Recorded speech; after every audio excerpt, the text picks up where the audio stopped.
Everyone, बात कर रहे हैं चैप्टर नंबर 6 ट्राइंगल के अंदर इसके क्वेश्चन हम लोगों ने कर चुके हैं। अब जो हमारे पास क्वेश्चन है क्वेश्चन नंबर 6 तक के क्वेश्चन हम लोग देख चुके हैं। क्वेश्चन नंबर 7 के अंदर जो दे रखा है आपके पास, उसके अंदर आपके पास एक डायग्राम है।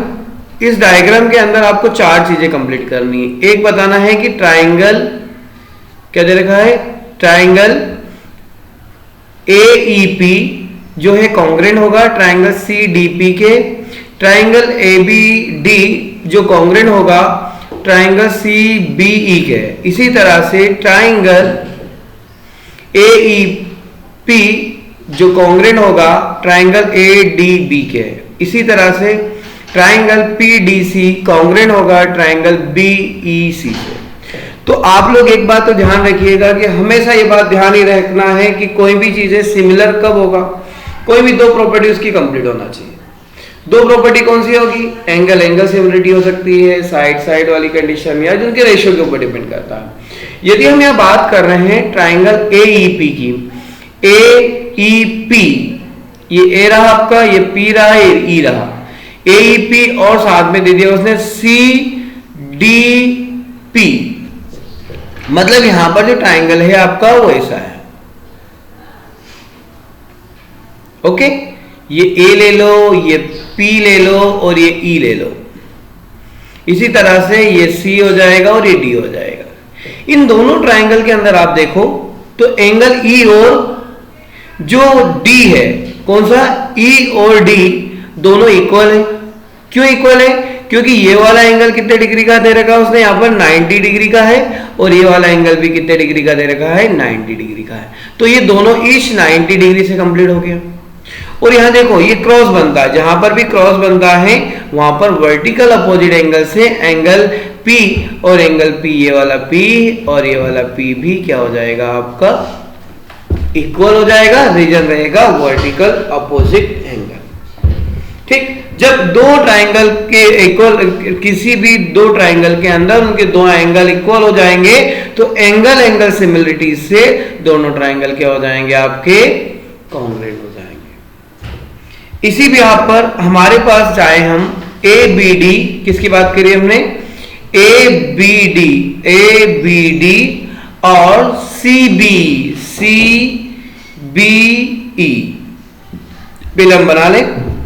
ABD ये तो हो गया आपका ऐसा, ओके, ये A, ये B और ये D, और दूसरा उसने बता दिया आपको CB, C, ये B और E, ये C, ये B और ये E, इन दोनों ट्राइंगल की हम बात कर लेते हैं। तो देखिए उसने क्या बोला, ये 90 डिग्री का है आपका ऑलरेडी पहले से, ये भी आपका 90 डिग्री का है, दो एंगल 90 डिग्री तो ईच 90 डिग्री, ये 90 डिग्री हो गया। अब इसके साथ वही इसमें क्या होगा, एंगल B जो है वो काय का काम करेगा, कॉमन साइड का काम करेगा। देखो B यहां पर भी है, इस ट्राइंगल के अंदर भी है B, और इस ट्राइंगल के अंदर भी आपके पास B दे रखा है। यदि दोनों के B अवेलेबल है तो ये कॉमन हो जाएंगे, तो एंगल सिमिलरिटी से ये भी आपका क्या हो जाएगा, इक्वल हो जाएगा। ओके, अब आते हैं हम लोग नेक्स्ट पर।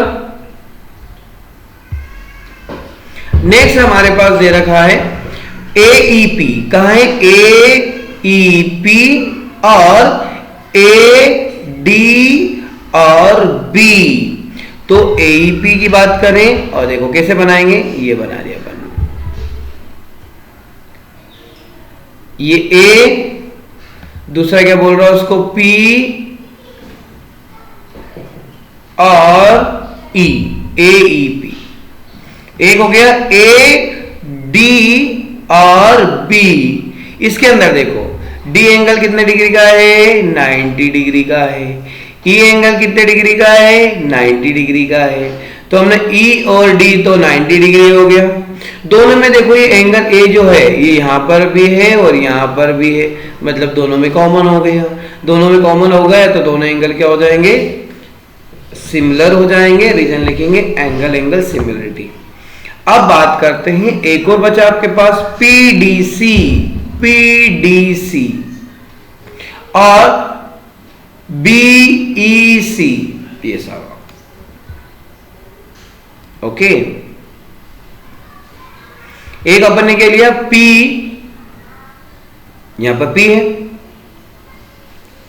D, ये D, और C, ये C हो गया, और दूसरा क्या है, B, E और C। अब देखो दोनों में बेसिक फंडा तो है कि यहां भी C है, यहां भी C है, दोनों में कॉमन हो गया, ये कॉमन हो गया, और यहां पर D एंगल 90 डिग्री का है और E एंगल भी 90 डिग्री का है, तो ये भी इक्वल हो गया। तो एंगल एंगल सिमिलरिटी से हमने ये भी बता दिया। तो इस तरह से इस क्वेश्चन में हमने क्या करा कि चार कंडीशन थी, उन चारों कंडीशन को होल्ड करके बताया कि किस तरह से उसे इसको होल्ड किया, होल्ड करने के बाद सोल्व किया, सोल्व करके कैसे करा, उसको प्रूव करके देखा कि कोई भी उसमें दो दो एंगल क्या हो जाएंगे, आपके सिमिलर हो जाएंगे। ओके, तो इस तरह से क्वेश्चन खत्म होता है। Thank you very much.